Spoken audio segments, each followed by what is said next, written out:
All right, so here we have my 1965 Jeep CJ5 Tuxedo Park Edition.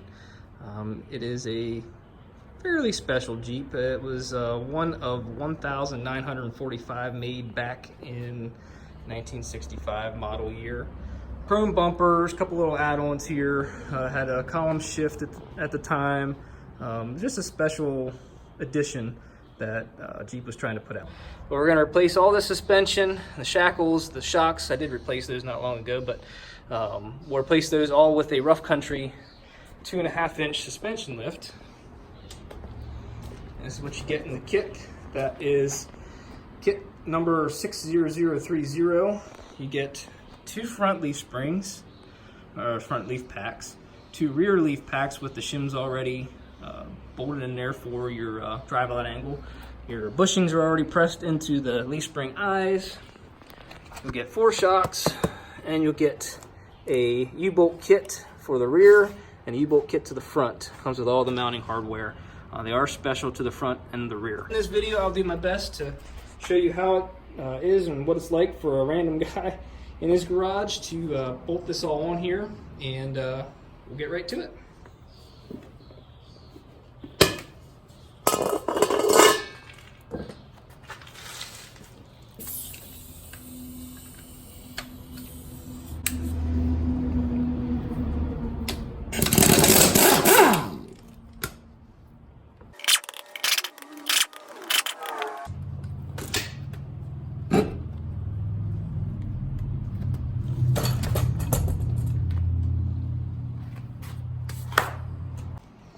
Alright, here we are with the wheels off. It is jacked up with the jack stands underneath there. Here's the new leaf spring I replaced a little bit ago, about a couple months ago. What we're going to do first is we're going to get a jack underneath this axle, and I'm going to, actually what I'm going to do first is actually take this shock absorber off and then support the axle, because it is a spring under, so the axle sits on top of the springs, and the U-bolts hold the sandwich the spring plate there through the leaf spring to the axle housing itself. So what we need to do is take the shock absorber off, support this axle, because as soon as we drop the spring, the axle is going to want to drop. So that'll be done with this bolt right here, and we'll take this bolt out right here because this shackle was replaced when I replaced the leaf spring. So, all right, we'll get to it.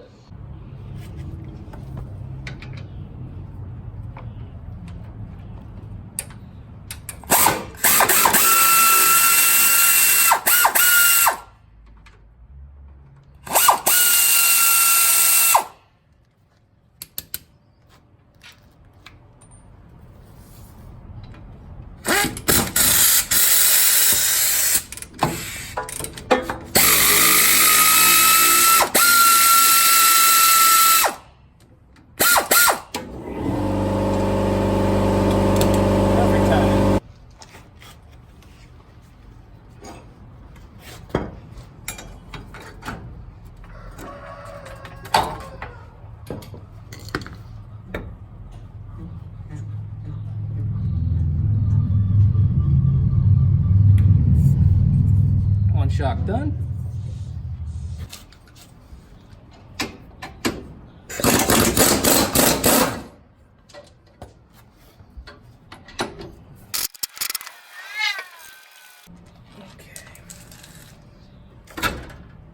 Okay, that's free. Axle supported. Take the spring, the shock spring perch pad off here.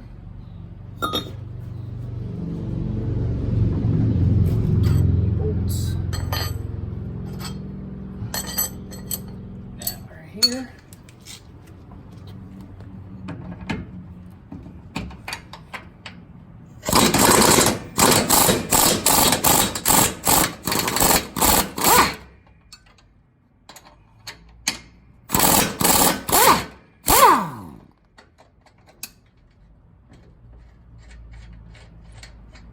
Okay, that's off.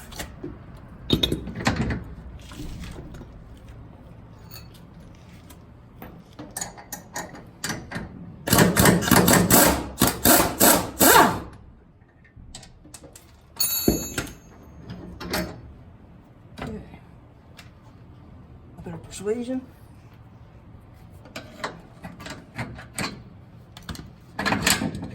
That was the easy one.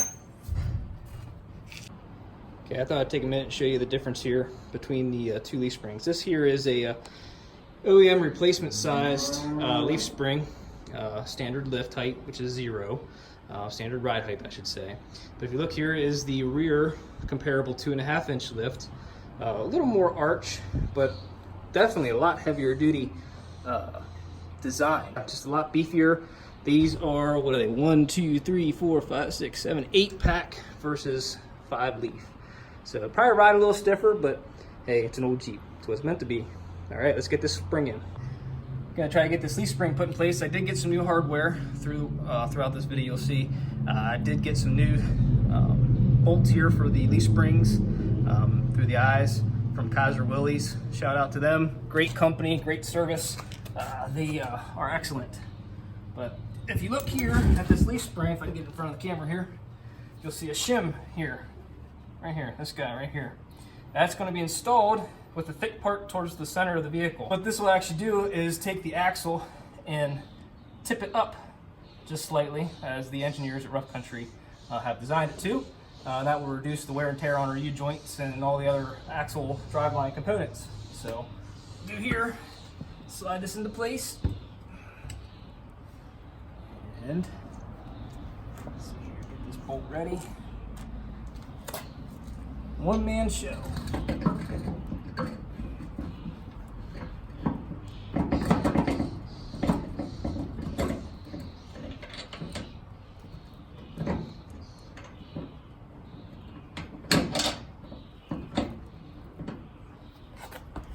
Okay, got it started.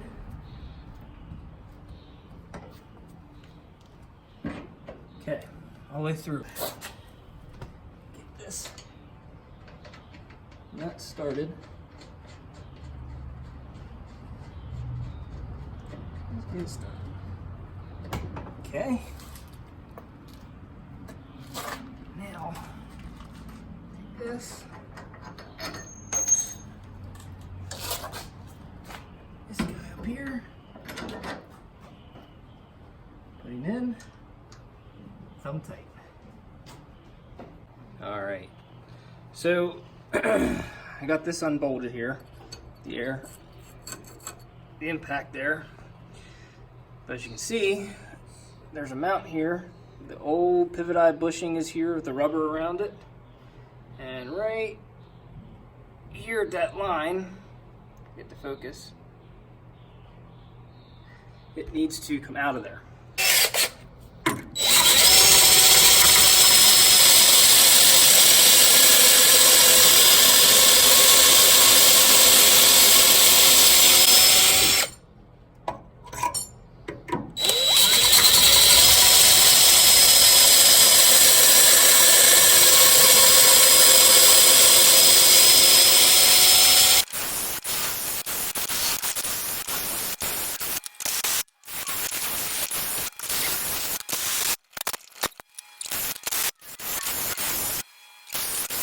You gotta come out now.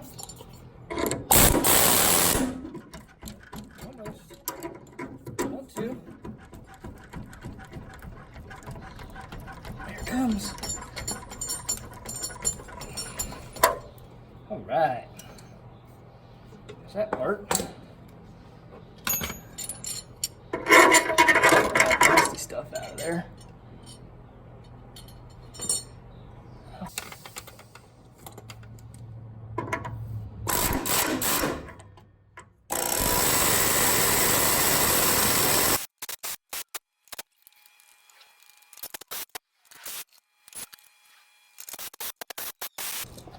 And this is the outer part of the bushing. It is a real bear to get out of there. So what happens is, this is what it's supposed to look like. A little bit of a taper to set it in. And the old air chiseled out. The rubber is all right there. Basically what I did was, set this back up. Took my drill and drilled out all the rubber that I could, pushed or punched this out of there, And then took the air chisel and just slowly took this out until I got it nice and clean in here. You can see that. I'll do is take a file here to this edge to clean this up, and then grease this sucker up and pound her in.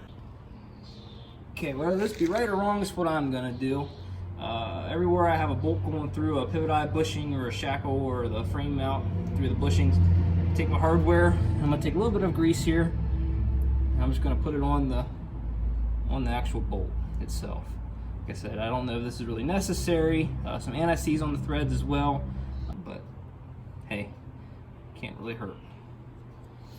Right here in the rear part of the frame, I'll take the new leaf spring, swing it up into place, put the hardware through, just thumb tight for now.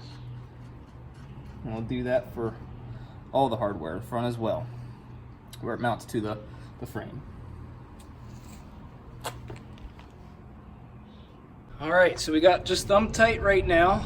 The front of the leaf spring's in place, and the rear is in place to the shackle. The front is a fixed point on the frame. The back is the shackle on the CJ5s, and reverse for the front and the back. You'll see that later in the video. That allows, as the spring compresses and flexes out, this shackle will move in and out. As you can see here, what I gotta do is I got the shim lined up with the hole in the perch on the axle, and what we'll do is we'll actually drop the axle down onto this and then put the U-bolts on. That shim is thick end facing forward as per the instructions, and also to take and tilt the axle upward in the front to make this angle here, as you see the drive shaft coming down, make it a little less severe.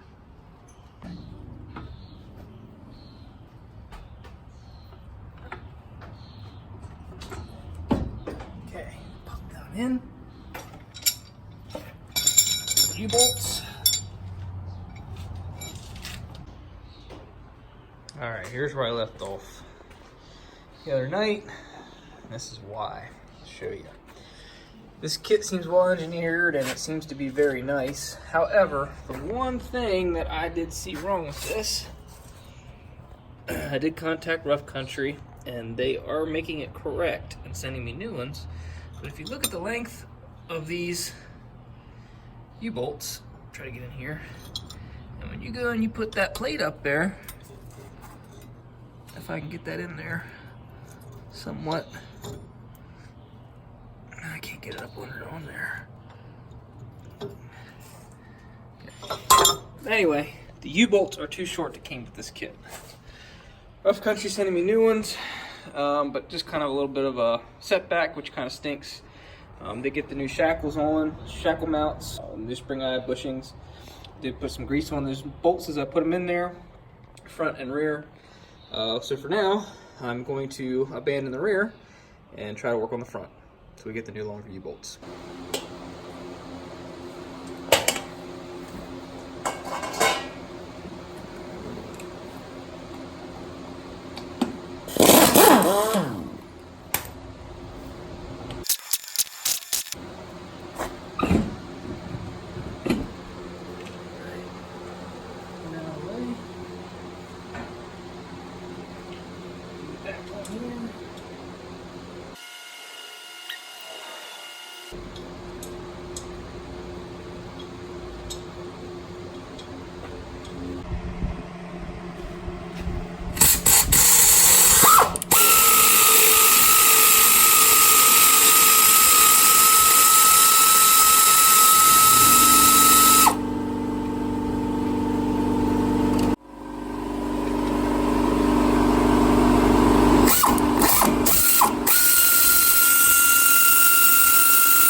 spring is out.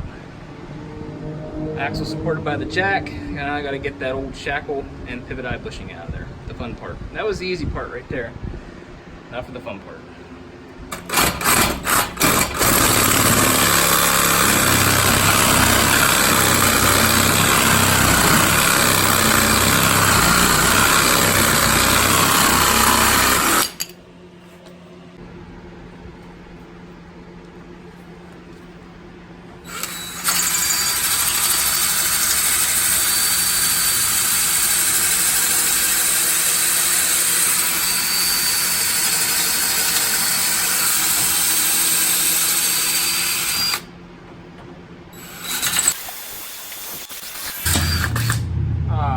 That stinks.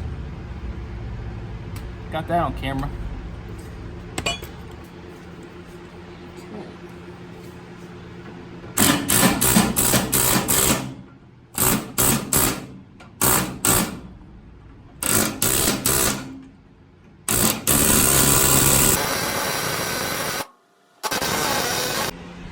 So here's the worst part of the whole job, is getting these old spring pivot eye bushings out. As you can see, there's a, you can see that, pressing it out the other side. You gotta get the center part out, and then you gotta get this little ridge right here where my fingernail is out. But this part here stays in the actual shackle mount. So I'm trying to use my air chisel to get it out of here. It's slowly but surely going. Yeah, doing my best. Another thing you'll find with this kit is this is the spring hanger that your U-bolts come down over the axle and actually go through this and bolt up from the bottom, and your shock mounts onto this. But these are what sandwich the spring through the U-bolt to the axle. But mine are a little crusty rusty. We'll shoot them with some spray paint and clean them up a little bit. This is an old Jeep and they're good enough for that. But what you're gonna have to do anyway is the stock U-bolts are 3/8 of an inch, which fits through these holes, no issue. But the new U-bolts from Rough Country are a little heavier and they're 1/2 inch. So these holes have to be reamed out just a bit. So I'll take my drill, put this in the vise here, take this drill, the 1/2 inch bit, and just go through these and ream them out real good. And our new U-bolts need squeeze just a little bit to get them in there, but the holes will fit perfectly. So let's get to it.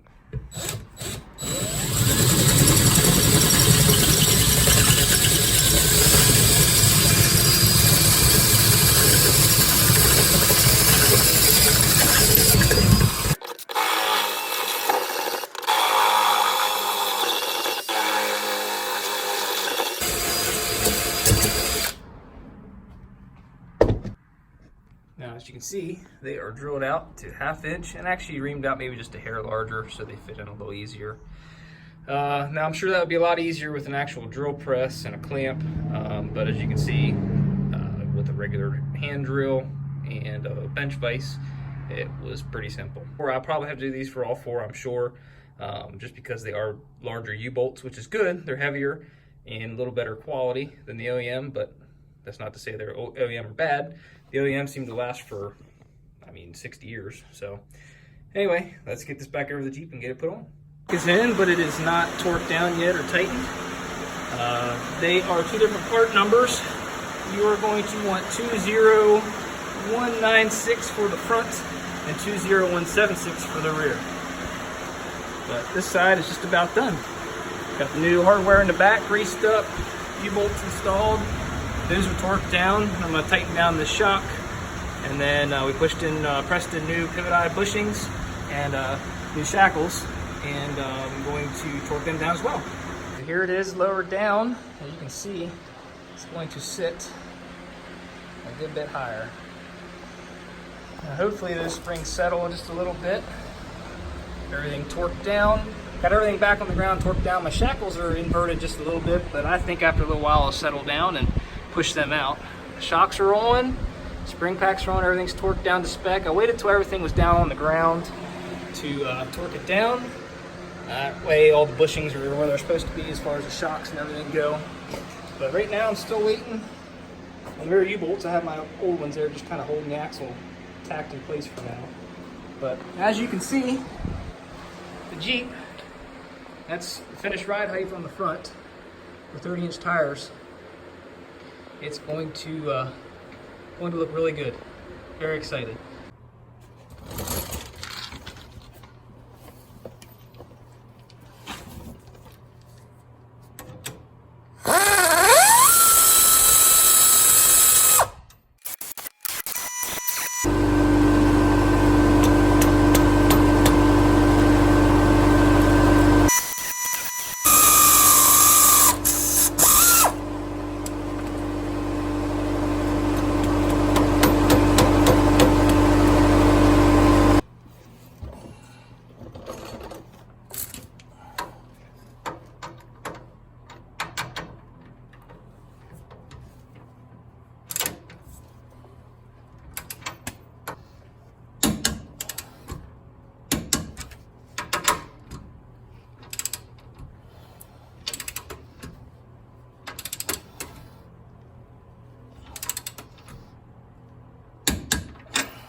Just gonna snug these up for now. Torque once we get it back down on the ground.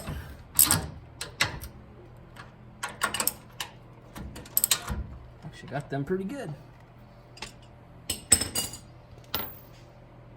On to the other side.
Sure.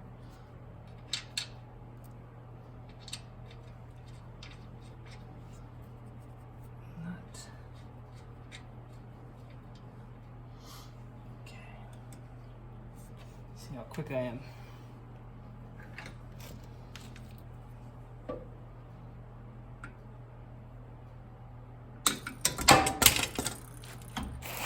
Got it.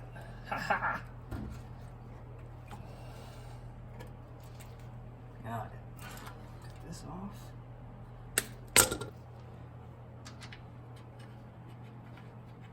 Yes.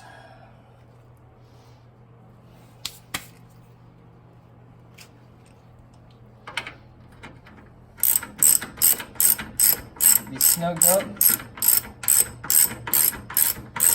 they don't pop off. And then back down on the ground and torque them down on the ground.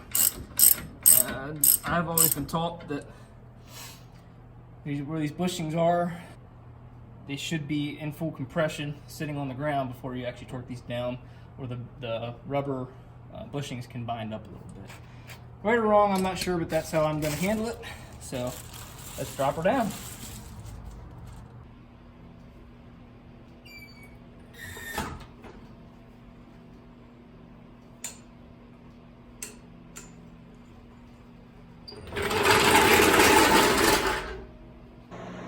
I wanted to show you here, in the previous clips you did see that I had the shocks the other way around, the canister or the shock body to the top and the rod to the bottom. The reason I did that was because I thought it would not clear down in here, the U-bolt. As you can see, it's pretty tight. I thought it was going to hit the spring pack down there. I talked to Rough Country, and they told me these are a gas charged shock, so it really doesn't hurt to have them either way, rod down or rod up.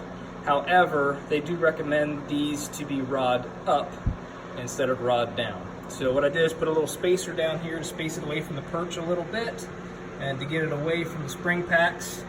It all came in the kit. There was washers and different things, but it didn't specify anything in the instructions, nor did it say which way to mount the shocks.